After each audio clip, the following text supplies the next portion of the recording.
16 juin 1934. La volonté humaine fut créée reine au milieu de la création. Comment tout coule entre les doigts de notre Créateur. Je continue mon abandon dans le divin fiat. Ces actes sont pour moi autant d'aliments qui me nourrissent, et je sens sa force s'imposer sur ma volonté humaine, pour la conquérir et la ravir, afin de pouvoir lui dire « Nous vivons ensemble, et tu seras heureuse de mon propre bonheur.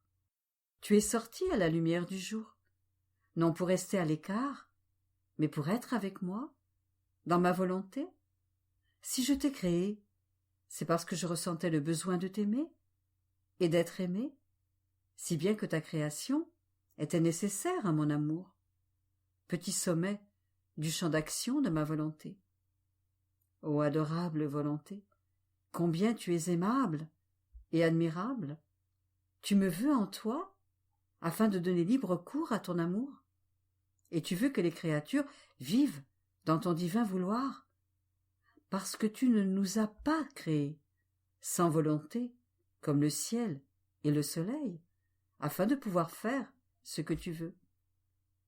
Je pensais cela lorsque mon doux Jésus me fit une surprise. Et toute bonté, il me dit « Bienheureuse fille, tu dois savoir que parmi toutes les choses que nous avons créées, la volonté humaine est la plus belle, celle qui nous ressemble le plus. On peut donc l'appeler reine, car c'est ce qu'elle est. Toutes les choses sont belles. Le soleil est beau avec sa lumière vivifiante, qui réjouit, sourit à tous, et se fait l'œil, la main et le pas de toutes choses.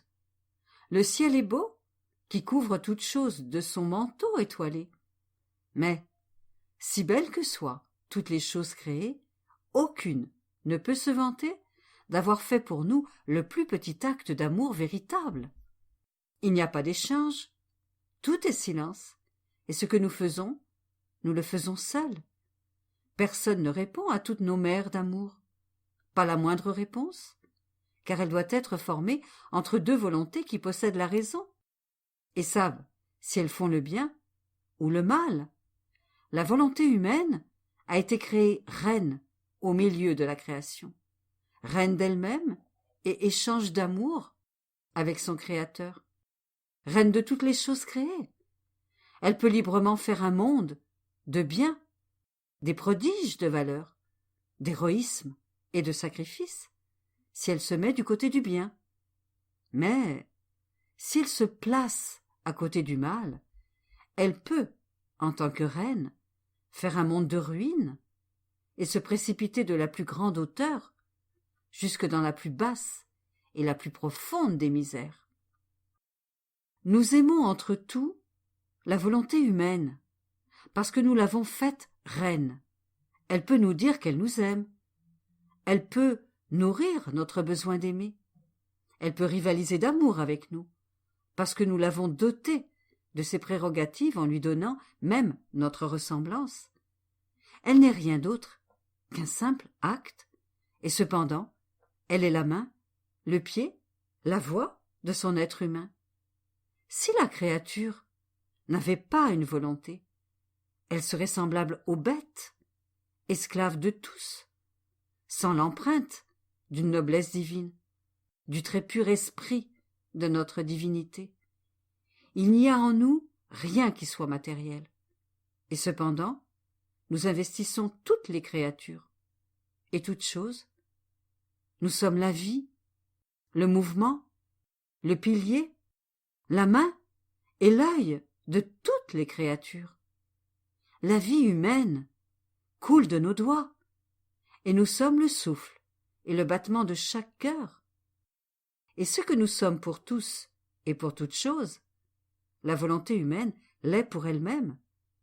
On peut dire qu'en raison des prérogatives qu'elle possède, elle peut se voir en nous, et nous trouvons en elle notre petit miroir. Puissance, sagesse, bonté et amour de notre divinité peuvent former leur reflet en un seul acte de la volonté humaine. Ô volonté humaine, comme tu as été créée belle par ton Créateur. Le ciel et le soleil sont beaux, mais tu les surpasses en beauté. Et même, si tu n'avais pas d'autre beauté, pour la simple raison que tu peux nous dire que tu nous aimes, tu possèdes la plus grande gloire, l'enchantement, capable de ravir ton Créateur. 24 juin 1934. La créature qui vit dans notre volonté sent battre le cœur divin dans ses œuvres. Elle connaît ses desseins, travaille avec lui, et elle est la bienvenue de notre fiat. Je me sens entre les bras de la divine volonté qui, avec une insurpassable bonté, me montre tout ce qu'elle a fait par amour des créatures. Et comme tout a été fait par pur amour, elle semble ne pas être heureuse, à moins d'être connue et aimée à son tour par celles qui sont la cause de toutes ses œuvres et de son indescriptible magnificence. Mon esprit était perdu dans la multiplicité des œuvres divines, et mon toujours aimable Jésus, répétant sa brève visite, me dit « Ma petite fille, notre amour et nos œuvres veulent prendre vie dans la créature. Ils veulent qu'on les sente palpiter pour lui donner l'amour et les fruits que contiennent nos œuvres, qui, en prenant naissance dans la créature, produisent l'amour et les fruits divins. Tout ce que nous avons fait est toujours en acte, et nous appelons la créature dans l'acte en cours pour lui faire connaître nos œuvres, tout l'amour qu'elles contiennent, avec quelle sagesse et quelle puissance elles ont été formées, et que c'est toujours pour elles que nous agissons. Tout ce que nous avons fait était pour nous faire aimer de la créature. Nous n'avons besoin de rien, parce que nous possédons en nous-mêmes, dans notre être divin, tous les biens possibles et imaginables, et comme nous avons la vertu créatrice, nous pouvons créer tous les biens que nous voulons. Par conséquent, toutes nos œuvres externes ont été faites pour les créatures, pour leur donner l'amour, leur faire connaître celui qui les aime tant, afin que cela puisse leur servir d'escalier pour monter jusqu'à nous et nous donner leur petit amour. Nous nous sentons volés et trahis par la créature qui ne nous aime pas. Ma fille, veux-tu savoir qui est celle qui peut recevoir notre amour contenu dans les choses créées, connaître notre dessein, recevoir les connaissances et nous donner son amour en échange? Celle qui vit dans notre volonté. Lorsque la créature entre dans ma volonté, elle la presse contre son sein avec ses ailes de lumière, et comme elle possède l'acte incessant, elle lui dit « Regarde-moi et agissons ensemble, afin que tu saches ce que je fais. » Mon amour est distinct d'une chose créée à l'autre, et tu reçois tous les degrés de mon amour ardent, au point d'être couverte et inondée d'amour, et de répéter uniquement que tu m'aimes, que tu m'aimes, que tu m'aimes. Mais si la créature ne le sait pas, elle est incapable de recevoir la plénitude de l'amour ou de goûter les fruits de nos œuvres. Mais je vais te faire une autre surprise. Lorsque la créature entre dans notre volonté pour connaître tout ce que nous avons fait dans la création, dans la rédemption et en toutes choses, elle est non seulement admirablement enrichie par les œuvres de son Créateur, mais elle nous donne aussi une gloire nouvelle, comme si nos œuvres pouvaient être répétées. Tout ce que nous avons fait passe par le canal de la créature, qui est dans notre volonté, et nous nous sentons répéter la gloire, en vertu de cette volonté, comme si nous étendions un nouveau ciel, et que nous formions une nouvelle création. Lorsque nous la sentons venir dans notre volonté, nous l'accueillons, et débordant d'un amour nouveau pour elle, nous lui disons « Viens, touche de ta main ce que nous avons fait. Nos œuvres sont vivantes pour toi, elles ne sont pas mortes, et en le sachant, tu répéteras la nouvelle gloire et le nouvel échange d'amour. Il est vrai que nos œuvres nous louent et nous glorifient par elles-mêmes. En vérité, c'est nous-mêmes qui nous louons et nous glorifions continuellement. Mais la créature, dans notre volonté, nous donne quelque chose de plus. Elle nous donne sa volonté agissante dans nos œuvres, son intelligence pour les connaître, et son amour pour nous aimer. Nous ressentons alors la gloire qu'une volonté humaine répète pour nous, cette gloire, comme si nos œuvres se répétaient. C'est pourquoi je te veux toujours dans mon divin fiat, afin de recevoir ses secrets et boire, à grandes gorgées, ses admirables connaissances. Lorsqu'elle est connue, la vie est communiquée, les œuvres sont répétées et le but atteint. 29 juin 1934. L'attention est l'œil de l'âme. Comment il n'y a pas d'aveugle dans la divine volonté? L'aimant, l'empreinte de l'image divine dans nos actes. Comment Dieu se fait prisonnier de la créature. Le divin vouloir ne me laisse jamais seul et semble toujours me surveiller, afin d'investir ma pensée, ma parole, le plus petit de mes actes. Il réclame mon attention et veut que je sache qu'il désire investir mes actes et qu'en se surveillant l'un l'autre, il donne et je reçois. Si mon attention se relâche, il me le reproche, mais avec une douceur propre à me briser le cœur. Et il me dit : l'attention est l'œil de l'âme qui connaît le don que je veux faire et la dispose à le recevoir. Je ne veux pas donner mes biens aux aveugles. Je veux que tu vois et que tu saches. Mais sais-tu pourquoi ? C'est en voyant mon don que tu l'apprécies et en le connaissant que tu l'aimes. Je te fais ressentir ma lumière, ma puissance, mon amour, et je sens répéter dans ta petite pensée l'amour que la divine volonté sait comment donner. Par conséquent, la première chose que fait ma divine volonté, pour celle qui veut vivre en elle, c'est de lui donner la vue pour nous regarder et nous connaître. Et lorsque nous sommes connus, tout est fait, et la vie de ma divine volonté est assurée dans toute sa rigueur. Après quoi, mon esprit se perdait dans une mer de lumière et de pensée, et mon doux Jésus me surprit en me disant : « Ah, ma fille, la vie dans ma volonté, c'est la vie du ciel. C'est ressentir dans l'âme la vie de la lumière, la vie de l'amour, la vie de l'action divine, la vie de la prière. Tout est vie palpitante. Dans ses actes, tu dois savoir que la créature qui fait la divine volonté et vit en elle devient un aimant pour les actes divins. Ses mouvements, ses pensées et ses œuvres sont magnétiques, au point de magnétiser son créateur, qui est attiré par elle, jusqu'à ne plus pouvoir s'en séparer. Le regard de l'être suprême est magnétisé et reste fixé sur elle. Ses bras, magnétisés, tiennent fermement la créature contre son sein. Elle attire tant notre amour que nous le déversons sur elle, au point d'en arriver à sentir qu'elle nous aime comme nous nous aimons nous-mêmes. Lorsque la créature est devenue pour nous cet aimant, notre amour en vient à des excès.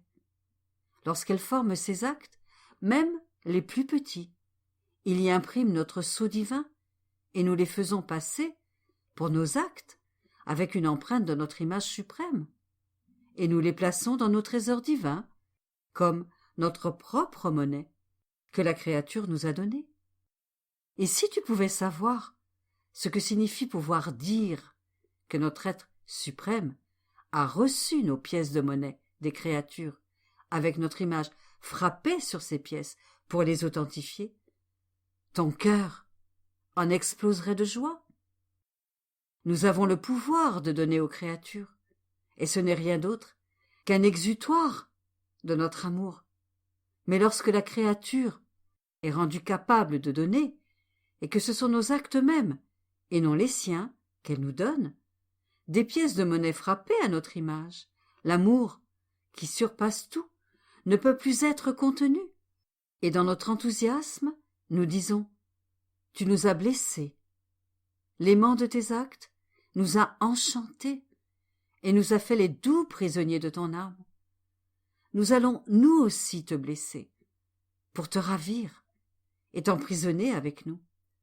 Par conséquent, ma fille, je veux que tu sois tout œil et toute oreille, afin de bien voir et de bien savoir ce que ma divine volonté veut faire en toi.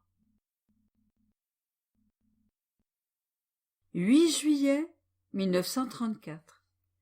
Ce qui est nécessaire pour former la vie de la divine volonté dans la créature. Le voile qui la cache, l'échange de vie. Il me semble que le divin vouloir veille continuellement à ce que le premier acte de son adorable volonté coule toujours en moi, et, avec une admirable et divine jalousie, il investit et entoure toute chose. Que l'acte soit petit ou grand, il vérifie s'il possède la vie de sa volonté, parce que la valeur et la grandeur d'un acte est confirmée par la volonté qu'il contient. Tout le reste, si grand que cela puisse être, se réduit à un très mince voile qui suffit à couvrir et à cacher le grand trésor, la vie inimitable de la divine volonté. Mon esprit était tout occupé par la divine volonté. Lorsque Jésus, mon très grand bien, qui semble prendre un inexprimable plaisir à parler de sa volonté, toute bonté, me dit « Ma bienheureuse fille, pour qu'un acte puisse me plaire et que ma volonté puisse former en lui sa vie tout entière, tout l'intérieur de la créature doit être centralisé dans mon fiat.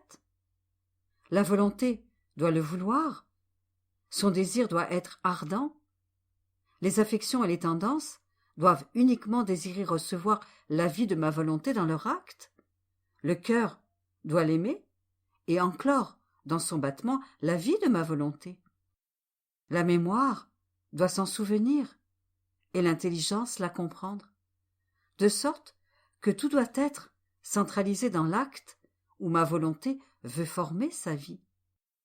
Car, pour former une vie, il est nécessaire d'avoir une volonté, un désir, un cœur, des affections, des tendances, une mémoire et une intelligence. Sinon, on ne pourrait pas dire que c'est une vie complète et parfaite. C'est pourquoi ma volonté fait le vide parfait, afin de pouvoir reproduire la vie de son amour dans l'amour de la créature, ses désirs et ses tendances divines dans ceux de la créature, son battement incréé dans le battement créé, sa mémoire infinie dans la mémoire finie. Bref, elle veut être totalement libre de former une vie complète, et non à moitié formée. Et lorsque la créature abandonne sa vie, ma divine volonté lui donne la sienne en échange. C'est alors que sa vie devient féconde et génère sous le voile qui la recouvre amour, désir, tendance, mémoire de ma volonté, pour y former le grand prodige de sa vie dans la créature. Sinon, on ne pourrait pas parler de vie, mais simplement d'adhésion à ma volonté, et même pas en toute chose, et partiellement, parce que cela n'apporterait pas les effets ou les biens que ma volonté possède. Ce serait comme pour le soleil. Si sa lumière ne possédait pas la chaleur, la douceur, les goûts, les parfums, elle ne pourrait pas former les magnifiques nuances de couleurs, la variété des douceurs, des goûts et des parfums. Si le soleil peut les donner à la terre, c'est parce qu'il les possède et s'il ne les avait pas, ce ne serait pas une véritable lumière de vie, mais une lumière stérile et inféconde. Ainsi, lorsque la créature ne cède pas toute la place à ma volonté, elle ne peut pas posséder son amour, qui ne finit jamais, les douceurs des saveurs divines, et tout ce qui compose la vie de ma volonté. Par conséquent, ne conserve rien de toi, et pour toi, et tu nous donneras la grande gloire d'avoir une vie de notre volonté sur la terre, sous le voile de ton être mortel, et tu auras le grand bien de la posséder. Tu sentiras couler dans ton être, comme un flot rapide, le bonheur, les joies, la fermeté du bien, l'amour qui toujours aime, la douceur, les goûts, les conquêtes de ton Jésus seront toujours à toi.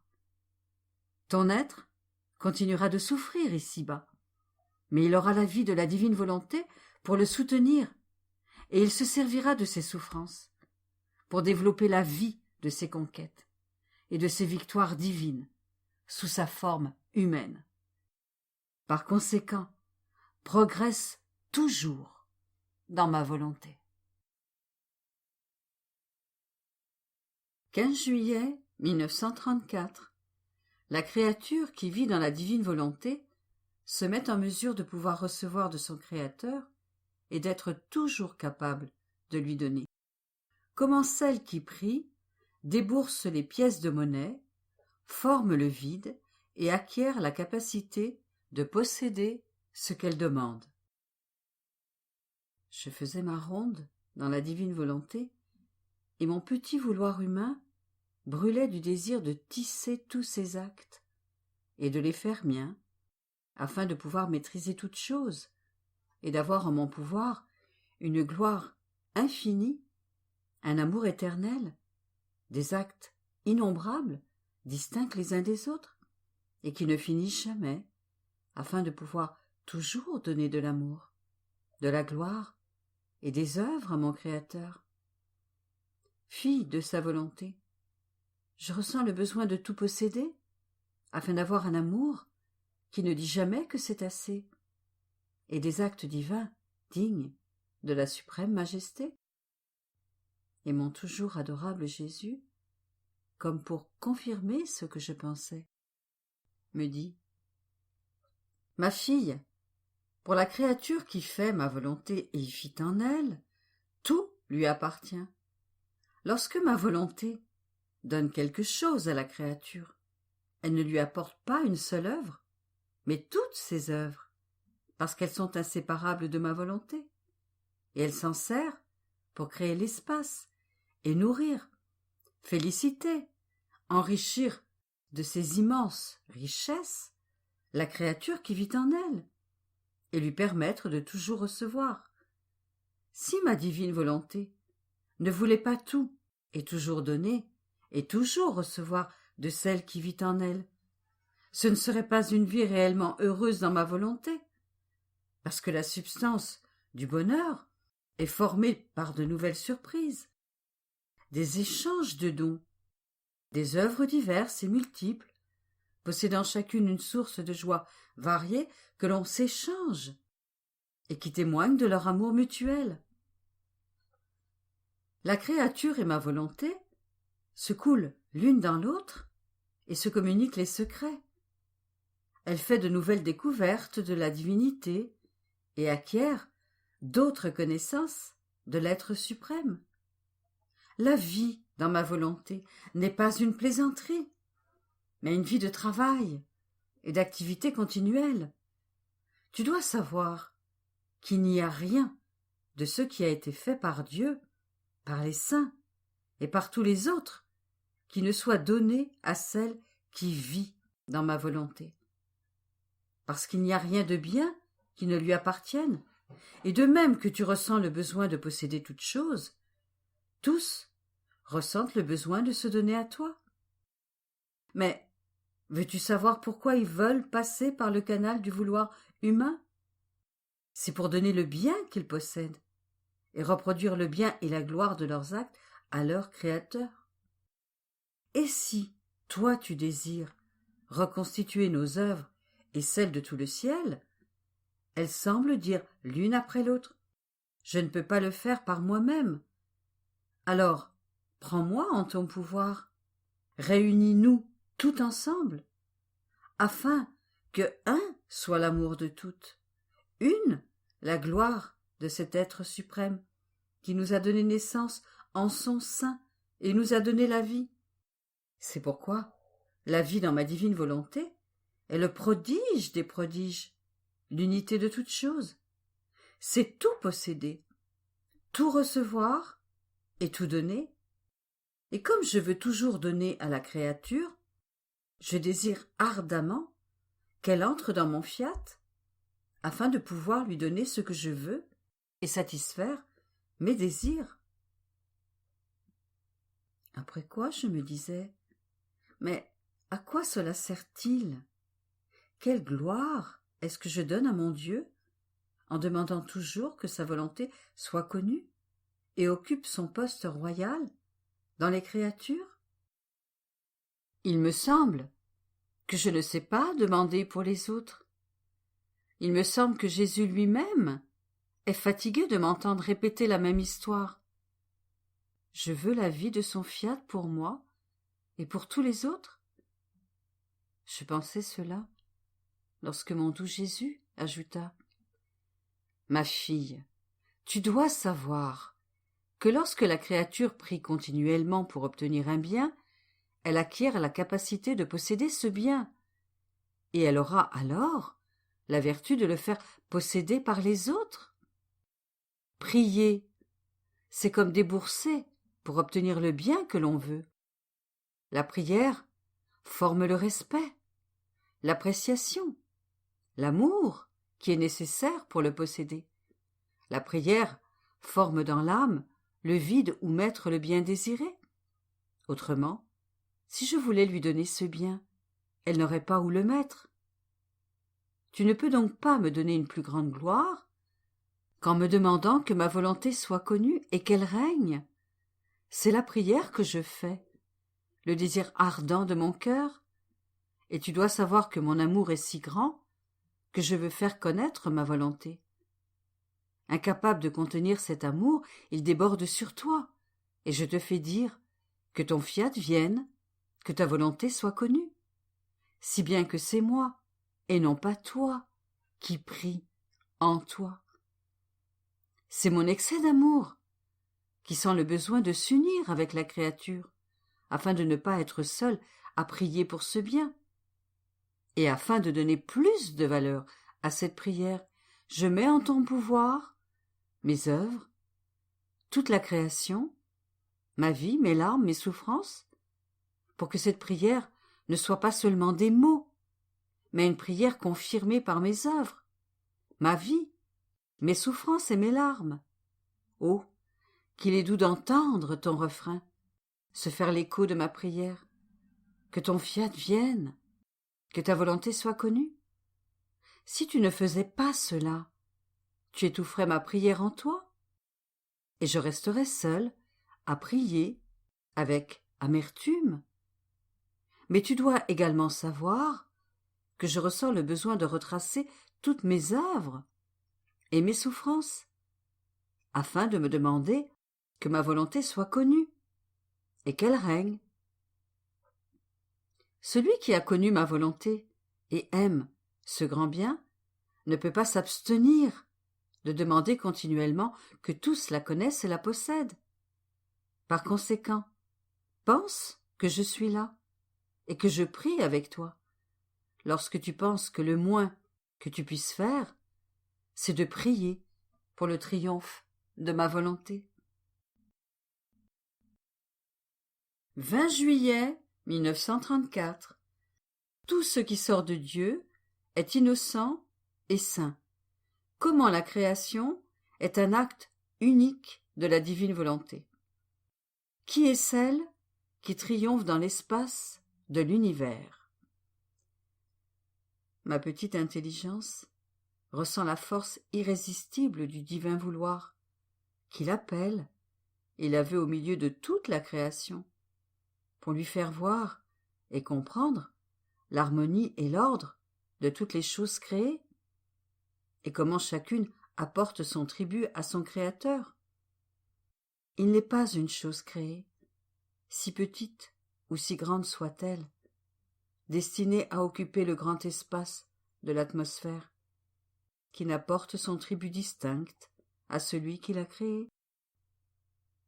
Et malgré qu'elle n'ait pas de raison et qu'elle soit muette, c'est en ne quittant jamais le poste que Dieu lui a assigné qu'elle apporte sa gloire éternelle. Je pensais alors que j'occupe, moi aussi, un poste dans le grand espace vide de la création. Mais puis-je dire que je suis au poste voulu par Dieu? Ma volonté fait-elle toujours la volonté de Dieu, comme le reste de la création? Je pensais cela lorsque mon bien-aimé Jésus me surprit, et toute bonté, il me dit: « Ma bienheureuse fille, tout ce qui sort de notre être suprême est innocent et saint. Il ne peut sortir de notre sainteté et de notre infinie sagesse des êtres ou des choses ayant la moindre tâche et ne contenant pas l'utilité d'un bien. Toutes les choses créées ont dans leur nature la vertu créatrice et nous rendent par conséquent continuellement le tribut et la gloire qui nous sont dus, parce que nous leur avons donné le jour et que nous ne savons pas faire des choses ayant la moindre tâche ou qui soient inutiles. De sorte que tout ce qui a été créé par nous est saint, pur et beau. Nous recevons le tribut de toutes choses, et notre volonté reçoit son acte accompli. Ma fille, il n'est pas une chose créée, animée et inanimée, qui ne commence sa vie en accomplissant notre volonté et en lui apportant son tribut. Toute la création n'est déjà rien d'autre qu'un acte unique de notre volonté. Elle y occupe son poste royal et maintient sa vie agissante de lumière dans le soleil, sa vie agissante de force et d'empire dans le vent, sa vie agissante d'immensité dans celle de l'espace. En chaque chose créée, ma volonté développe sa vie et maintient tout en son sein, de sorte que rien ne peut se mouvoir par soi-même, ni faire aucun mouvement, si ma volonté ne le veut pas. Et les voiles des choses créées nous donnent continuellement le tribut, la grande gloire et le grand honneur d'être dominés par notre volonté. Et lorsque le péché a été effacé de la créature, le nouveau-né n'est-il pas innocent et saint? Et avec la période du baptême, dans la vie du bébé, jusqu'à ce que le péché actuel n'entre dans son âme, le bébé n'est-il pas un acte de ma volonté? Et s'il remue, s'il parle, pense et fait bouger ses petites mains, tous ces petits actes voulus et disposés par ma volonté, ne sont-ils pas des tributs et une gloire que nous recevons? Peut-être sont-ils inconscients, mais ma volonté reçoit de sa petite nature ce qu'elle veut. C'est seulement le péché qui fait perdre la sainteté et fait sortir la vie agissante de ma volonté hors de la créature. Parce que s'il n'y a pas de péché, nous la portons dans notre sein, nous l'entourons de notre sainteté, et elle ne peut que ressentir en elle-même la vie agissante de ma volonté. Tu vois par conséquent que toutes les créatures et toutes choses ont leur commencement et leur naissance avec ma volonté innocente, sainte et digne de celui qui les a créées. Mais celle qui conserve cette innocence et cette sainteté, celle qui demeure toujours à son poste dans ma volonté, elle seule est triomphante dans l'espace de l'univers. Elle est le porte-étendard, celle qui rassemble toute l'armée de la création, pour amener à Dieu, avec une voix et une pleine connaissance, la gloire, l'honneur est le tribut de chaque chose et de chaque créature.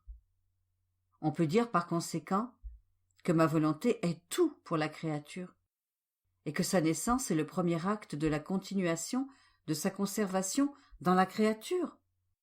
Jamais, ni l'amour, ni la grâce de ma volonté ne quittent celle qui veut vivre en elle et la connaître, et même si elle est chassée par le péché, elle ne la quitte pas. Ma volonté l'enferme dans l'empire de sa justice punitive, de sorte que la créature et toutes choses sont inséparables de ma volonté. Par conséquent, que ma volonté règne seule dans ton cœur. Reconnais en elle ta vie, la mère qui t'élève et te nourrit, et veut te former pour son plus grand honneur et sa plus grande gloire.